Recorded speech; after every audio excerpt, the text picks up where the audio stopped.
हे guys what's up. So बच्चों सभी ने जनवरी का अटेम्प्ट अपने बेस्ट तरीके से देने की कोशिश की है। फिर भी कुछ बच्चे ऐसे हैं जिनका जनवरी का अटेम्प्ट बहुत अच्छा नहीं गया है ना? और वो लोग अप्रैल के अटेम्प्ट में बहुत अच्छा परफॉर्म करना चाहते हैं। तो बच्चों अप्रैल के अटेम्प्ट के लिए बहुत अच्छे से तैयारी करनी है और उस तैयारी को और भी अच्छा करने के लिए हम लोगों को जनवरी में जितने भी क्वेश्चंस आए हैं उनको ज़रूर देखना है। उससे रिलेटेड जो टॉपिक है उनको ज़रूर कवर करके जाना है। तो अगर आप अप्रैल में 99 परसेंटाइल या उससे ऊपर का स्कोर करना चाहते हो, तो ये सेशन आपके लिए बहुत ज़्यादा ज़रूरी है। बच्चों, मैंने अपने प्रीवियस लेक्चर के अंदर रे एंड वेव ऑप्टिक्स के जितने भी क्वेश्चंस आए थे जनवरी के अंदर, अराउंड 24 क्वेश्चंस, उसका ऑलरेडी एक लेक्चर इस सीरीज में डाल दिया है। तो जल्दी से कमेंट करके बताओ कि किस-किस ने ये लेक्चर देख लिया है। अगर आपने नहीं देखा है तो इसका लिंक जो है वो डिस्क्रिप्शन बॉक्स में है, यहाँ पे मैं ऊपर भी लिंक दे दूँगा। इस लेक्चर को जाके देखिए क्योंकि रे ऑप्टिक्स अराउंड 3 क्वेश्चंस, है ना? हर शिफ्ट में यानी हर पेपर में 3 क्वेश्चंस तो लेकर के आया ही है और अराउंड 1 क्वेश्चन वेव ऑप्टिक्स से पकड़ लो। तो 3 से 4 क्वेश्चन आपको सीधे-सीधे रे और वेव ऑप्टिक्स से मिल रहे हैं। ये ऑलरेडी चैनल पे डाल दिया है मैंने। आज का जो सेशन है, वो एक और इम्पोर्टेंट टॉपिक को लेकर के है, जो कि है मॉडर्न फिजिक्स। बच्चों, मॉडर्न फिजिक्स में क्या-क्या हम लोग कवर करने वाले हैं?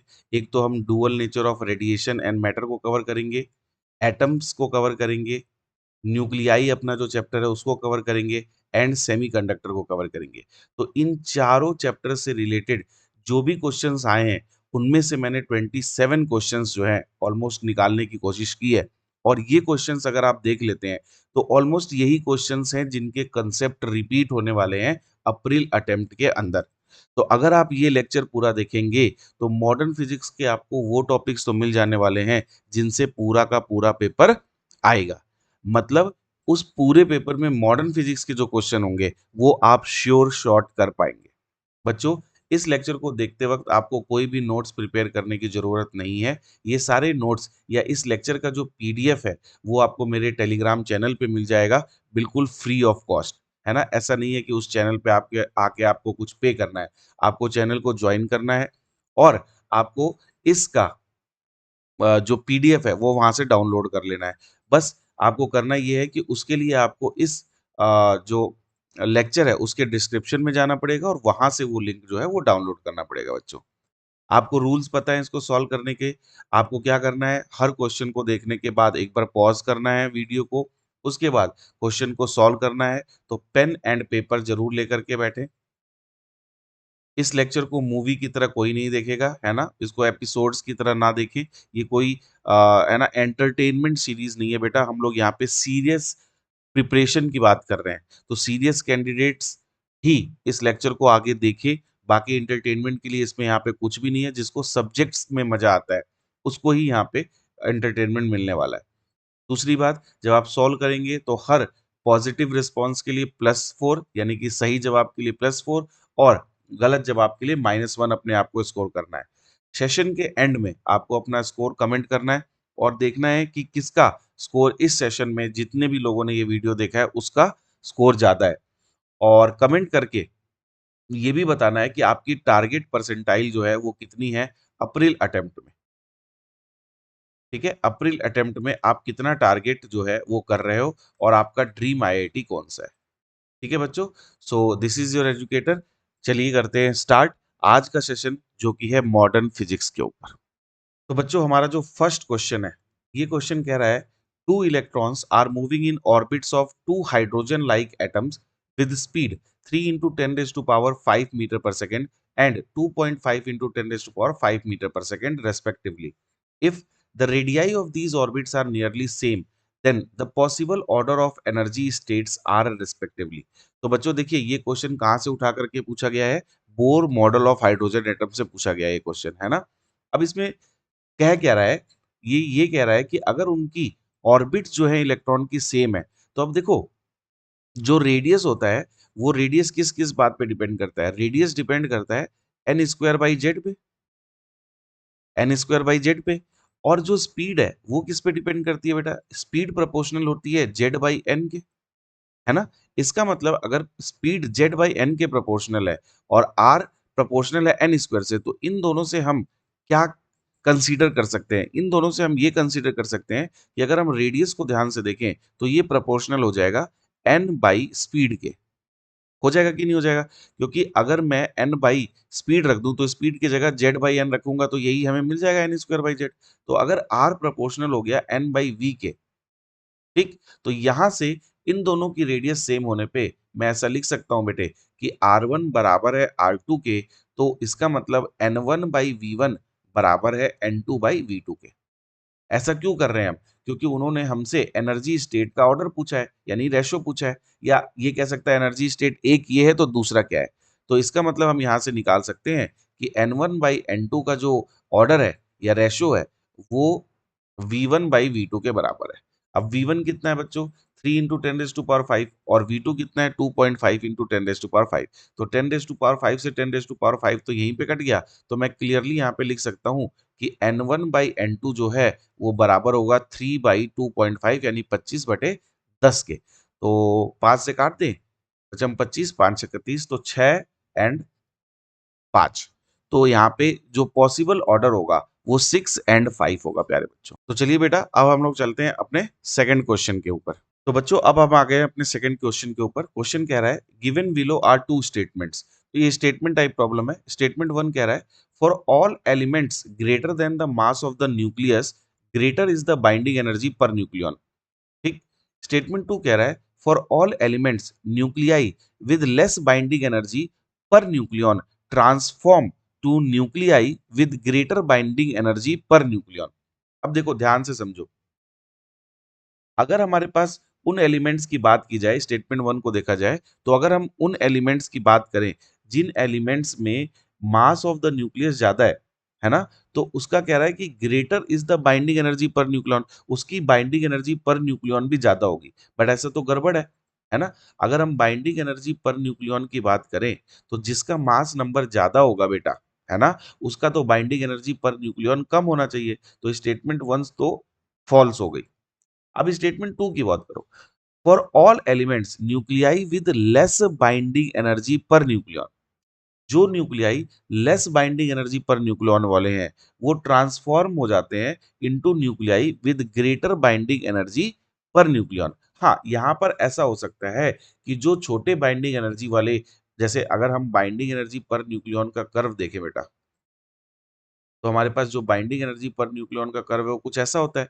तो ये जो छोटे-छोटे बाइंडिंग एनर्जी पर न्यूक्लियॉन वाले न्यूक्लियाई हैं, मान लो ये एक्स है और ये वाई है, तो ये कंबाइन कर सकते हैं और फ्यूज़न करने के बाद ये जेड बना सकते हैं जिसकी बाइंडिंग एनर्जी पर न्यूक्लियॉन ज़्यादा होगी। तो ये न्यूक्लियर फ्यूज़न का जो कांसेप्ट है वो यहीं से आता है। तो इसका मतलब हम यहाँ पे कह सकते हैं कि हमारा आंसर जो होगा वो 4th ऑप्शन होगा, जो कि यहाँ पे नहीं लिखा है, जो मैं लिख देता हूँ कि स्टेटमेंट 1 जो है वो तो बेटा फ़ॉल्स है। लेकिन स्टेटमेंट 2 जो है बेटा वो ट्रू है। स्टेटमेंट 2 जो है वो क्या हो जाएगी? ट्रू हो जाएगी। ठीक? ये दोनों क्वेश्चन जो अभी मैंने आपको डिस्कस किए बेटा, ये 24 तारीख की फर्स्ट जो मॉर्निंग शिफ्ट होती है उसके दोनों क्वेश्चन है ना? और ये दोनों क्वेश्चन, एक आपसे पूछा गया है किससे? एटम से, और ये दूसरा क्वेश्चन जो है ये न्यूक्लियाई का क्वेश्चन है। ठीक? अब चलते हैं अपने तीसरे क्वेश्चन पे बेटा।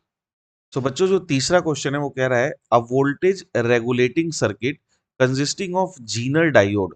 बच्चों जीनर डायोड आपको पता है क्या होता है ना? जीनर डायोड में दो तीन चीजें मुझे बताओ। जीनर डायोड किस बायस पे काम करता है? जीनर डायोड रिवर्स बायस पे काम करता है ना? रिवर्स बायस पे काम करता है। जीनर डायोड का जो हमारे पास सिंबल होता है वो क्या होता है? डायोड की तरह होता है, लेकिन यहाँ पर थोड़ा सा ऐसे जेड जैसा स्ट्रक्चर बना होता है, तो ये जीनर डायोड हो गया।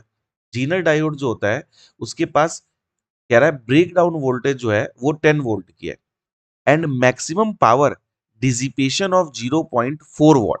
ठीक। It is operated at 15 volt, तो 15 वोल्ट पे ऑपरेट किया गया है। The approximate value of protective resistance in the circuit is. तो प्रोटेक्टिव रेजिस्टेंस की वैल्यू क्या होगी? सबसे पहले एक डायग्राम बनाने की कोशिश करते हैं।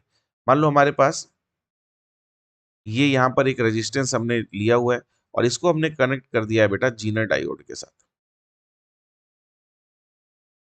ये कनेक्ट कर दिया हमने, और आपने जो अप्लाइड वोल्टेज ली है वो कितनी ली है? 15 वोल्ट ली है। तो ये 15 वोल्ट ले ली और इसको मैंने रिवर्स बायस से कनेक्ट कर दिया। अब जैसे ही इसने 15 वोल्ट यहाँ पर लिया तो आपके पास ब्रेक डाउन वोल्टेज कितनी है? 10 वोल्ट। बोलो हाँ या ना? अब ब्रेक डाउन वोल्टेज अगर 10 वोल्ट है तो सोच के देखो इस रेजिस्टेंस के पास कितनी वोल्टेज गई? इस रेजिस्टेंस के पास तो 5 वोल्ट गई। यहाँ तक तो मामला क्लियर हो गया। लेकिन उसने बोला है कि जो मैक्सिमम पावर डिसिपेट हो रही है ना? वो कितनी है? 0.4 वॉट। तो अगर हम लोग ध्यान से देखें कि मैक्सिमम पावर जो जीनर डायोड में डिसिपेट हो रही है, अगर वो 0.4 वॉट है, तो पावर की वैल्यू होनी चाहिए कितनी? वोल्टेज जो कि है 10 इंटू आई, और इसकी वैल्यू इन्होंने किसके बराबर दे रखी है? 0.4 के। इसका मतलब आई की वैल्यू तो कितनी होनी चाहिए इस सर्किट में? 0.04। अब अगर आई ये है और इस रेजिस्टेंस के अंदर वोल्टेज 5 है, तो क्या हम इस रेजिस्टेंस को नहीं कैलकुलेट करेंगे? तो रेजिस्टेंस की वैल्यू हो गई इसके अंदर की वोल्टेज, इसके पास जो वोल्टेज है वो 5 है, और इसमें जो करंट फ्लो कर रही है वो कर रही है बेटा 0.04। तो 4 अपॉन 100 यहाँ पे लिख देता हूं मैं। तो ये 25 पंजे 125 आ जाएगा। तो हमारे पास जो आंसर आएगा बेटा वो आ जाएगा 125 ओम। तो इस सर्किट के अंदर जो प्रोटेक्टिव रेजिस्टेंस है वो कितना होना चाहिए? 125 ओम। तो यहां से अप्रैल अटेम्प्ट के लिए आपको एक और इंपॉर्टेंट चीज मिल गई जो आपको 100% करके जानी है, और वो करके जाना है बेटा जीनर डायोड। जीनर डायोड की वर्किंग आपको जरूर आनी चाहिए। अगर आप जीनर डायोड की वर्किंग नहीं करके जा रहे हैं तो 100% ऐसा है कि पेपर में क्वेश्चन एक आएगा और शायद वो आपसे सॉल्व ना हो पाए। ठीक है? जीनर डायोड किस किस को बहुत अच्छे से आता है, और किसका कभी भी कोई क्वेश्चन जीनर डायोड का गलत नहीं हुआ है, जरा एक बार मेरे को कमेंट करके बताओ। मैं देखना चाहता हूँ कि कितने बच्चों को जीनर डायोड बहुत अच्छे तरीके से आता है। ठीक है बच्चों, चलते हैं अब अपने नेक्स्ट क्वेश्चन पे, क्वेश्चन नंबर 4 पे। तो बच्चों हम लोगों का जो फोर्थ क्वेश्चन है, फोर्थ क्वेश्चन अगेन न्यूक्लियाई से पूछा गया है। क्या क्वेश्चन है? A nucleus has a mass number alpha and radius r alpha, and another nucleus has a mass number beta and radius r rho, या ये r beta लिखना चाहते होंगे, r beta।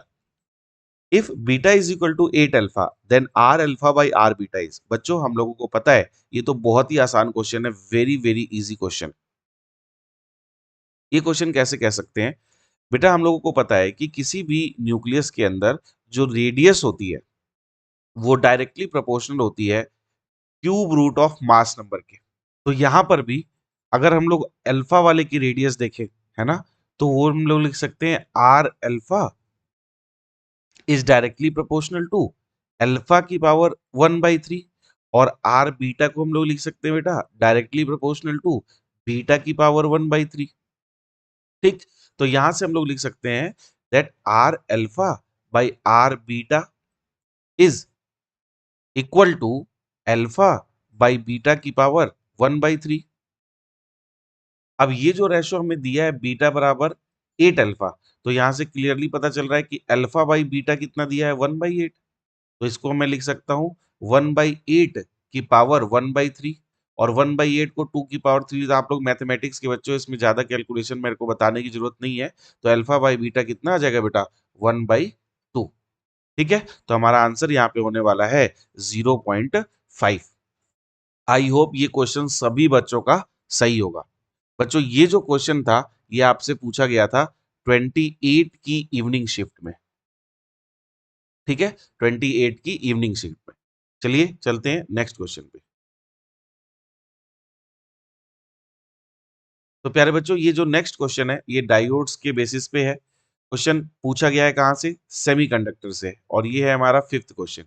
ये क्वेश्चन भी पूछा गया है बेटा 28 की इवनिंग शिफ्ट का। अगर आप इस क्वेश्चन को खुद पहले ट्राई करना चाहते हो और एक बार सोच रहे हो कि आप खुद पहले आंसर निकाल सकते हो, तो पहले आप इस क्वेश्चन को खुद ट्राई करो और देखो कि आपका आंसर मेरे से मैच करने वाला है कि नहीं। ठीक है, तो वीडियो को पॉज कर दो, एक दो दो नहीं एक मिनट के लिए, और फिर खुद करने की कोशिश करो। सो आई होप बच्चों अभी तक आप लोगों ने ये क्वेश्चन सॉल्व करने का ट्राई कर लिया होगा, और कुछ लोगों ने कर भी लिया होगा। अब देखो बेटा इस क्वेश्चन को करना कैसे है। सबसे पहले अगर हम एक ट्रुथ टेबल बनाने की कोशिश करें जिससे हम पहचानेंगे कि ये कौन सा गेट है। ठीक है, तो ये हमारे पास एक ट्रुथ टेबल है जिसमें हम दो इनपुट लेने वाले हैं, ए एंड बी, और सी पे हमारे पास आउटपुट है। तो ये ए हो गया, ये बी हो गया, और ये सी हो गया।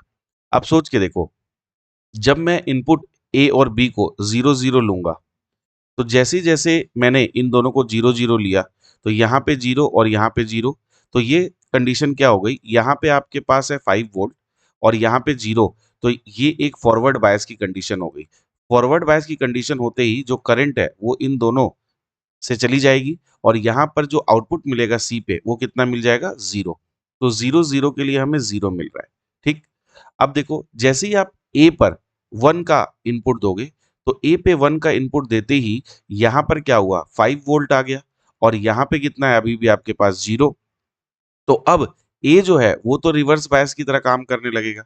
ए किसकी तरह काम करने लगेगा, रिवर्स बायस की तरह। तो जैसे ही ए रिवर्स बायस की तरह काम करेगा तो यहाँ पे तो आपके पास कोई करंट नहीं जाएगी। करंट कहाँ से फ्लो करेगी, इसके थ्रू फ्लो करेगी। ठीक, तो अगर करंट इसके थ्रू फ्लो करेगी तो इस रजिस्टर के अक्रॉस 5 वोल्ट का जो है ड्रॉप हो जाएगा और आपका जैसे ही आपने बी 0 रखा, सी पे आउटपुट अभी भी क्या मिलेगा बेटा, 0 मिलेगा। लेकिन अगर अब आपने यहाँ पर 0 दे दिया और यहाँ पे 5 कर दिया, तो अब आपका बी जो है ये कोई भी करंट को नहीं जाने देगा, जबकि ए के तरफ से जो है वो करंट जाने लगेगी। अभी भी रजिस्टर के अक्रॉस 5 वोल्ट का जो है ड्रॉप आ जाएगा और सी का आउटपुट जो है वो अभी भी 0 रहेगा। तो 0 1 के लिए भी ये क्या दे रहा है बेटा, 0 दे रहा है। लेकिन जैसे ही बच्चों, अब ध्यान से देखना, जैसे ही आप इन दोनों को क्या कर दोगे, इन दोनों को ही आप 1 1 कर दोगे, तो 1 1 करते ही दोनों के पास 5 वोल्ट गया। तो अब होगा क्या कि ये दोनों ही रिवर्स बायस हो जाएंगे और जैसे ही रिवर्स बायस हो जाएंगे तो अब आपके पास यहाँ पे कोई करंट फ्लो नहीं करेगी। जब यहाँ पे करंट फ्लो नहीं करेगी तो यहाँ पे जो वोल्टेज ड्रॉप होगा वो 0 हो जाएगा और ये 5 वोल्ट उठ के किसके पास आ जाएगा, सी के पास आ जाएगा। तो जैसे ही इसके पास 5 वोल्ट हो गया तो आपको आउटपुट क्या मिल जाएगा, 1। तो इन दोनों के 1 होने से आपको आउटपुट क्या मिल रहा है, 1। इसीलिए ये किसकी तरह काम कर रहा है बेटे, ये एंड गेट की तरह काम कर रहा है। तो it's a very good conceptual question, very good conceptual question. जिनको अच्छे से डायोड की तरह फॉरवर्ड बायसिंग और रिवर्स बायसिंग को यूज करना नहीं आता है, उन लोगों को ये क्वेश्चन सॉल्व करना मुश्किल होगा। लेकिन जिनके कंसेप्ट क्लियर हैं वो इस क्वेश्चन को आसानी से सॉल्व कर सकते हैं। तो इस तरीके से हम लोग इस क्वेश्चन को आसानी से सॉल्व कर सकते थे, जो कि बेसिक इसके ऊपर पूछा गया था, basic forward and reverse biasing के ऊपर पूछा गया था। अब हम चलते हैं अपने नेक्स्ट क्वेश्चन पे, जो कि है क्वेश्चन नंबर 6। क्वेश्चन नंबर 6 हमसे क्या कह रहा है, क्वेश्चन नंबर 6 हमसे कह रहा है that the number of photons of equal energy emitted per second. इसका मतलब ये मेरे को लगता है कहां से पूछा गया है, फोटो इलेक्ट्रिक इफेक्ट से पूछा गया है, केस डुअल नेचर से पूछा गया है। क्वेश्चन नंबर 6 डीएनआर से डाल देते हैं। तो कह रहा है number of photons of equal energy emitted per second by a 6 milliwatt laser source operating at 663 nanometre is. तो अब देखो एच और सी की वैल्यू दिया है, तो नंबर ऑफ फोटॉन्स के हिसाब से अगर हम पावर की बात करें तो पावर हमारे पास होना चाहिए कितना बेटा, N H C by lambda. ठीक, अब यहां पर हमें पावर कितनी दी हुई है, 6 मिलीवॉट, तो 6 इंटू 10⁻³ एन ऐसे ही रहने देते हैं। एच है हमारे पास 6.6 इंटू 10⁻34। सी हमें पता ही है कितना है, 3 इंटू 10⁸ एंड यहाँ पे आ जाएगा हमारे पास लेमडा, लेमडा है 663 इंटू 10⁻⁹। ठीक है, अब ये सॉल्व वोल्व करने का काम आपका है। मैं आपको आंसर बता देता हूँ कि इसका आंसर जो गिवन है वो है 2 इंटू 10⁻16 फोटॉन्स। तो आप देख लीजिए कि किसका आंसर सही है और अपने पास अपने आप को 4 मार्क्स दे दीजिए। ये क्वेश्चन भी इजी की कैटेगरी में जाएगा, ये क्वेश्चन सबको आना चाहिए था, ये क्वेश्चन कोई टफ क्वेश्चन नहीं था। ठीक है बच्चों, अब चलते हैं अपने नेक्स्ट क्वेश्चन पे, क्वेश्चन नंबर 7 पे। लो जी, क्वेश्चन नंबर 7 फिर से न्यूक्लियाई से आया हुआ क्वेश्चन है। ठीक है, आइसोबार्स पूछ रहा है। अब आइसोबार्स भी मुझे बताने की जरूरत तो है नहीं, बिल्कुल इजी कैटेगरी के क्वेश्चन को इसमें हम लोग इजी कैटेगरी में रखेंगे इस क्वेश्चन को। और ये क्वेश्चन मैं आपको देता हूं, ये आपको खुद ट्राई करना है और ये विद इन 10 सेकेंड के अंदर आप लोगों का आंसर आना चाहिए। एक बार वीडियो को पॉज करिए और जरा फटाफट बताइए आइसोबार्स क्या होते हैं और उसका आंसर क्या आना चाहिए, फटाफट सॉल्व करें। तो बच्चों देखते हैं, हमें पता है कि आइसोबार्स जो होते हैं, आइसोबार्स, आइसोबार्स में क्या होता है बेटा, सेम मास नंबर होता है ना, सेम मास नंबर होता है। तो बस इतना ही देखना था कि इसमें मास नंबर किसका सेम है। तो यहाँ पे मास नंबर अलग है, यहाँ पे भी अलग है मास नंबर, यहाँ पे भी अलग है, है ना? और यहाँ पे भी अलग है मास नंबर, यहाँ पे एटॉमिक नंबर सेम है, तो ये आइसोटॉप्स हो गए। यहाँ पे 3 होना चाहिए, है ना? यही होना चाहिए। तो ये वाला जो आंसर है बेटा 1H3, ठीक है? ये प्रिंटिंग मिस्टेक है। 1H3 एंड 2H3 यही आइसोबार्स होनी चाहिए। अगर आप इसी के बारे में सोच रहे थे या इसकी वजह से आपका आंसर नहीं आया, तो +4 अपने आप को दे दो, क्योंकि मुझे पता है कि मेरे सारे बच्चों को एटलीस्ट आइसोटोप्स और आइसोबार्स तो बहुत आसानी से पता है। तो आइसोटोप्स आपको पता है, आइसोबार्स आपको पता है, आपको आइसोटोन्स भी पता होना चाहिए। कमेंट करके बताइए आइसोटोन्स क्या होते हैं और आइसो इलेक्ट्रॉनिक क्या होते हैं। नाम से ही पता चल रहा है, वैसे तो आप लोग इंटेलिजेंट लोग हो, बट फिर भी एक बार कमेंट सेक्शन में जरूर कमेंट करके बता देना कि आइसोटोन्स और आइसो इलेक्ट्रॉनिक्स क्या होते हैं। ठीक है, चलते हैं अपने नेक्स्ट क्वेश्चन पे। और नेक्स्ट क्वेश्चन अगेन, अब तक तो आपको दिख भी गया होगा कि सेमीकंडक्टर से है, लॉजिक गेट्स। तो हमारे पास यहाँ पर दो इनपुट्स हैं एन एंड एम, और हमें उससे आउटपुट मिल रहा है जेड। तो हमें देखना है कि कौन सा ट्रुथ टेबल इससे मैच कर रहा है। ठीक, तो चलिए करके देख लेते हैं। आसान है, आप लोगों को आता है तो पॉज करके एक बार कर लीजिए। ठीक है, एक बार ट्राई करें।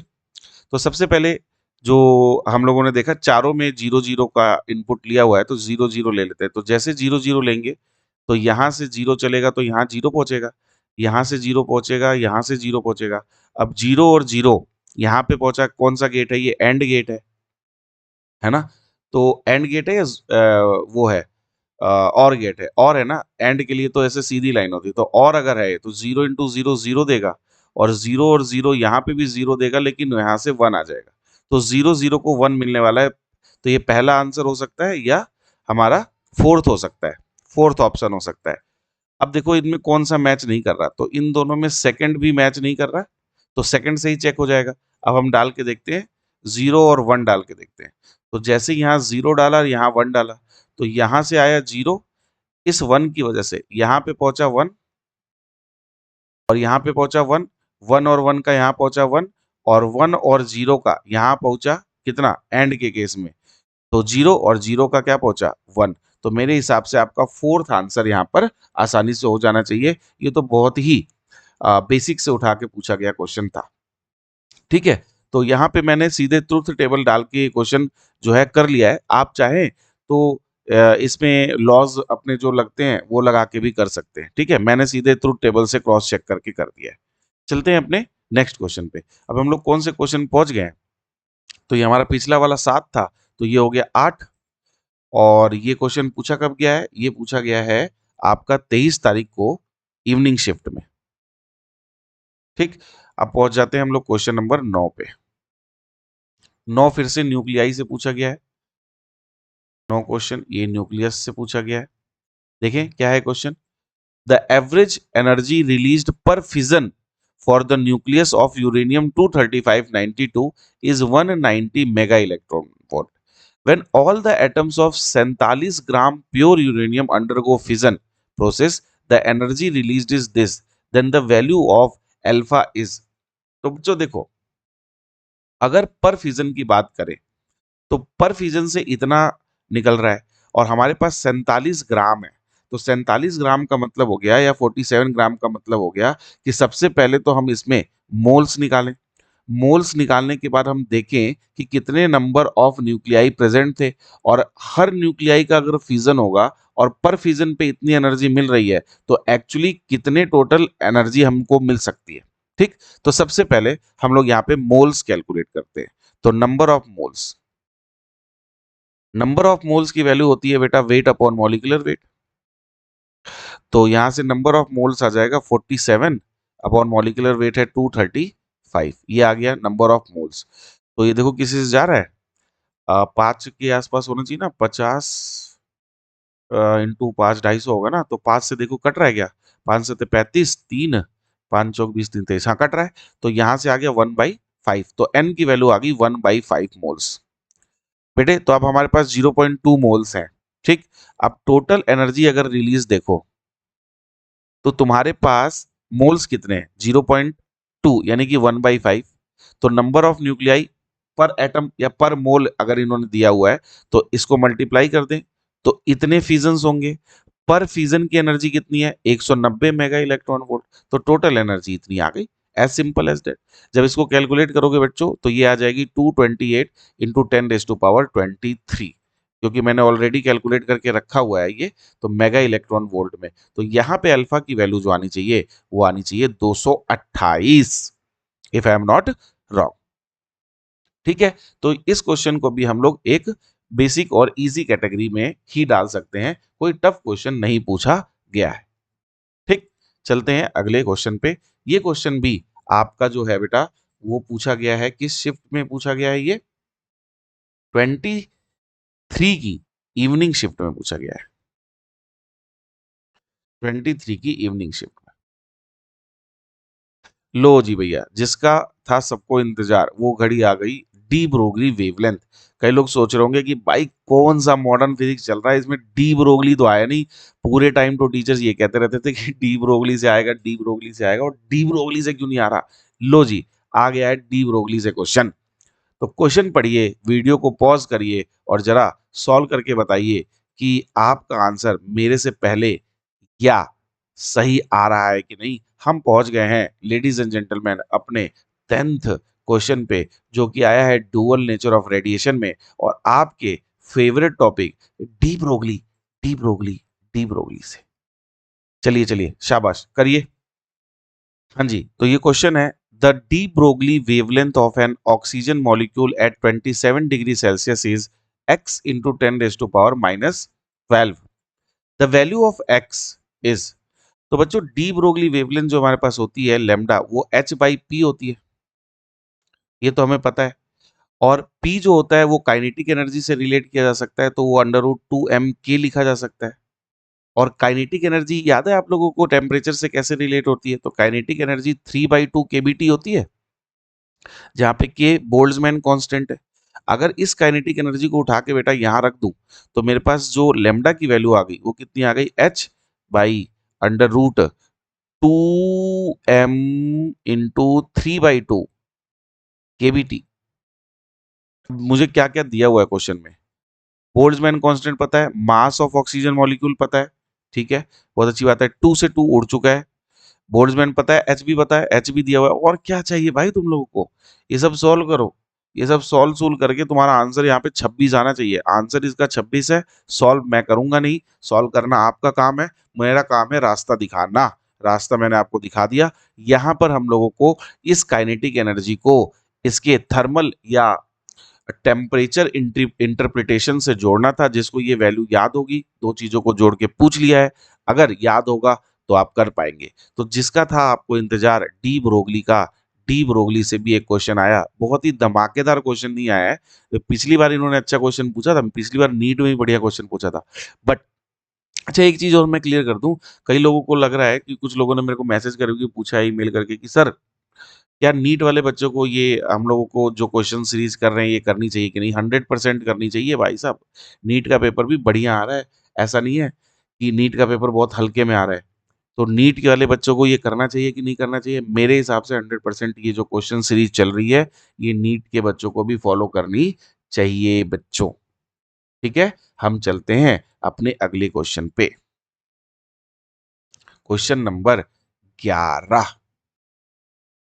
तो जो क्वेश्चन नंबर 11 है वो कह रहा है, in hydrogen atom spectrum R is the Rydberg constant. So the maximum wavelength of the radiation of Lyman series is this. Balmer series lies in the visible region of the spectrum. The minimum wavelength of the radiation of Paschen series is this. The minimum wavelength of Lyman series is this. है ना? और ये जो चीज है ये फिर से दूसरी बार यहाँ पे प्रिंट हो गई है, इसको देखने की जरूरत नहीं है। ठीक है, अब हमारे पास ये चार चीजें दे रखी हैं। अब हम इसमें जरा ऑप्शन देख लेते हैं। ऑप्शन में यहाँ पे लिख लेता हूँ, ये तो स्टेटमेंट्स है, ठीक है। ऑप्शन में यहाँ पे लिख देता हूँ। ऑप्शन हमें दिया गया है 1 B and D only, A, B and C, A, B and D, and fourth A, B। ठीक है, सबके आगे ओनली लगा हुआ है। तो इस क्वेश्चन को तो बच्चों जरूर आप लोग सॉल्व करो, एटम का क्वेश्चन है। और बोर मॉडल का क्वेश्चन है, उठा के मॉडल के हाइड्रोजन स्पेक्ट्रम का क्वेश्चन है, उठा के जरा सॉल्व करने की कोशिश करो, वीडियो को पॉज करके। बहुत बढ़िया क्वेश्चन है, जरा ट्राई करो कि बन रहा है कि नहीं बन रहा। चलो तो अब हम लोग देखें, अगर मैं लेमडा की बात करूं तो मेरे पास जो लेमडा आता है वो आता है 1/λ equal to Rydberg constant into 1/n1 square minus 1/n2 square. बोलो हाँ या ना, ये आता है। अब इन्होंने बोला है maximum wavelength of Lyman series के लिए ये होना चाहिए, Balmer series lies in the visible. ये तो भैया लर्न होना चाहिए, ये तो अगर आप जेई के एस्पिरेंट है तो ये तो आपको लर्न होना चाहिए कि विजिबल रीजन जो है उसमें ही बाल्मर सीरीज लाई करती है। तो ये तो 100% करेक्ट है। तो मैं अगर ऑप्शन देखूं तो मेरा बी वाला ही ऑप्शन सही होना चाहिए, और बी सब में है तो वैसे भी करेक्ट, ये तो बोल ही रहा है, तो ऑप्शंस भी बोल रहे हैं कि बी करेक्ट है। तो बी पे तो हमारी लड़ाई नहीं है ना, ये तो क्लियर हो गया अब हमें। अब बच्चों हमें ये सोचना है कि मैक्सिमम वेवलेंथ और मिनिमम वेवलेंथ का क्या सीन होता है। तो बच्चों देखो, अगर हम बात करें कि इस लेमडा को अगर कम होना है तो लेमडा जो है, क्योंकि डेल्टा ई जो होता है वो एस सी बाई लेमडा के बराबर होता है, तो लेमडा इनवर्सली प्रोपोर्शनल है एनर्जी के गैप के। तो अगर आपके लेमडा को मैक्सिमम होना है तो एनर्जी के गैप को मिनिमम होना है। और एनर्जी का गैप जो है वो मिनिमम कब होगा, जब आप जस्ट ऊपर वाले से कूद रहे होगे, तब एनर्जी का गैप मिनिमम होगा, है ना। तब आपका लेमडा क्या होगा, मैक्सिमम होगा। और लेमडा के मिनिमम के लिए हमें क्या करना पड़ेगा, लेमडा के मिनिमम के लिए एनर्जी का गैप मैक्सिमम होना चाहिए। तो एनर्जी का गैप अगर मैक्सिमम होगा तब लेमडा जो है वो मिनिमम होगा, तो उसके लिए आपको इन्फिनिटी से गिरना पड़ेगा। सही बात है ना, ठीक है, ये सही बोल रहा हूं मैं, देखो मैंने उल्टा तो नहीं बोला। अब हम जब इसको रखेंगे तो हम देखते हैं कि हमारे पास यहां पर जो वैल्यू आएगी वो कितनी आ जाएगी। तो वो देखो, 1/λ इज इक्वल टू आर। हमें किस में गिरना है, मान लो हम गिरना चाहते हैं लाइमन सीरीज के लिए, तो 1 - 1 और जस्ट ऊपर वाले से गिरे, तो जस्ट ऊपर वाले से तो 4। तो ये कितना आ रहा है बेटा, ये आ रहा है 3r/4, 3r/4, है ना। तो लेमडा की वैल्यू कितनी आ जाएगी, लेमडा की वैल्यू आ गई 4/3r। तो ये तो ठीक बोल रहा है, मैक्सिमम वेवलेंथ जो हो गई वो एनर्जी गैप सबसे कम होगा तो लेमडा मैक्सिमम होगा। और मिनिमम के लिए ये तो इन्फिनिटी हो जाएगा। तो अब गिरोगे किस में, मिनिमम के लिए इन्होंने पास्चन के लिए बोला है, तो पास्चन में लाइमन ब्रैकेट पास्चन, है ना, LBP PP। तो Lyman bracket Paschen, Lyman Balmer, है ना, फिर पास्चन, तो third Lyman Balmer Paschen third. तो थर्ड के लिए R/9 हो जाएगा, तो सही है 9/R। तो मेरे हिसाब से तो ABC सेकंड आंसर आना चाहिए। तुम लोगों का देखो क्या आंसर आ रहा है, यही आंसर दिया हुआ है आई गेस। और मिनिमम वेवलेंथ लाइमन के लिए अगर देखोगे तो लाइमन के लिए मिनिमम हो जाएगा कितना यहाँ पे, ये होना चाहिए क्या, 1। तो ये तो आर ही होना चाहिए, तो ये 5r/4, तो ये तो गलत ही है। तो इसका मतलब ABC मेरे हिसाब से करेक्ट है सोल्यूशन। मेरे को लगता है कि यही आंसर होना चाहिए आप लोगों का भी, इसमें कोई दो राहे नहीं है। ठीक है, फिर चलते हैं अपने नेक्स्ट क्वेश्चन पे, देखते हैं नेक्स्ट क्वेश्चन हमसे कहाँ से पूछा गया है। तो बच्चों ये अब हम लोग आ गए अपने 12th क्वेश्चन पे। 12th क्वेश्चन जो हम लोगों से पूछा गया है कैपेसिटर और डायोड के कॉम्बिनेशन से, और रेजिस्टेंस भी है, तो कुछ लोग इसको सर्किट में पढ़ा देंगे, लेकिन क्योंकि डायोड है तो मैंने इसको सेमीकंडक्टर यानी मॉडर्न फिजिक्स में उठाकर रखा है। बच्चों आप लोग पॉज करके अगर क्वेश्चन सॉल्व करना चाहते हैं तो एक बार सॉल्व करें और फिर आंसर मैच करिएगा। बेटे इस क्वेश्चन के अंदर अब ध्यान से देखो, हमारे पास एक 2.5 वोल्ट का सेल है और ये कैपेसिटर के साथ कनेक्ट है। अब ये कह रहा है स्टेडी स्टेट। स्टेडी स्टेट अगर हम लोगों ने इस सर्किट को ठीक से पढ़ा है तो स्टेडी स्टेट का मतलब कई बार इसको ऐसे भी बोलते हैं आफ्टर लॉन्ग टाइम, या इसको ऐसे भी बोल देते हैं T is equal to infinite के केस पे। तो जब स्टेडी स्टेट रीच हो गई होगी, तो स्टेडी स्टेट रीच होने के बाद जो कैपेसिटर होता है बेटा, है ना, वो इनफाइनाइट रेजिस्टेंस प्रोड्यूस करने लग जाता है सर्किट में, यानी कि एक ओपन वायर की तरह बिहेव करने लग जाता है, ठीक। और आप अगर ध्यान से देखो तो ये पॉजिटिव टर्मिनल है, तो इसके साथ यहाँ पे ये एन कनेक्ट हो गया, तो ये जो डायोड है ये रिवर्स बायस है। इसका मतलब सर्किट में ये दोनों जो ब्रांच है, ये दोनों ब्रांच काम ही नहीं करेंगी। अब आपके पास जो सर्किट दिखेगा वो कुछ ऐसा दिखेगा, ये कैपेसिटर की वजह से। और ये नीचे चला गया जो कि फॉरवर्ड बायस है। ये आपका काम करेगा, फॉरवर्ड बायस वाला। अब आपका सर्किट कुछ ऐसा दिखाई देगा। तो ये 2.5, ये 1 ओम और ये 4 ओम। तो आपके पास 5 ओम का तो रेजिस्टेंस हो गया बेटे। वोल्टेज आपकी है 2.5 की, तो 55 करंट आ गई आपकी 0.5 एम्पियर की। और ये करंट जब चलेगी तो इस 0.5 एम्पियर की करंट के साथ यहाँ पे जो वोल्टेज प्रोड्यूस हो रही है ये 2 वोल्ट की हो रही है कि नहीं हो रही है? तो इस ब्रांच के अक्रॉस अगर 2 वोल्ट है तो यही 2 वोल्ट इस कैपेसिटर वाली ब्रांच के पास भी जाना चाहिए। तो कैपेसिटर के पास जो वोल्टेज पहुंच रही है वो 2 वोल्ट पहुंच रही है। ठीक, तो कैपेसिटर के पास चार्ज जो पहुंचेगा वो सीवी पहुंचेगा। सी कितना है 5 माइक्रोफैरड और वी कितना है 2। तो इसके पास जो चार्ज जाएगा वो 10 माइक्रो कुलाम का जाएगा। तो आपका आंसर जो होगा बेटा वो 10 माइक्रो कुलाम होगा। अच्छा क्वेश्चन था ये। क्वेश्चन मॉडरेट कैटेगरी में भी डाला जा सकता है, कुछ लोगों के लिए ये क्वेश्चन टफ की कैटेगरी में हो जाता है क्योंकि 2-3 क्वेश्चन को कंसेप्ट्स को मिलाकर के ये क्वेश्चन इन्होंने बनाया है। तो बहुत बढ़िया क्वेश्चन था, मैं इस क्वेश्चन को अच्छे क्वेश्चन की कैटेगरी में ही रखूंगा। तो ये हम लोगों ने 12 क्वेश्चंस कर लिए।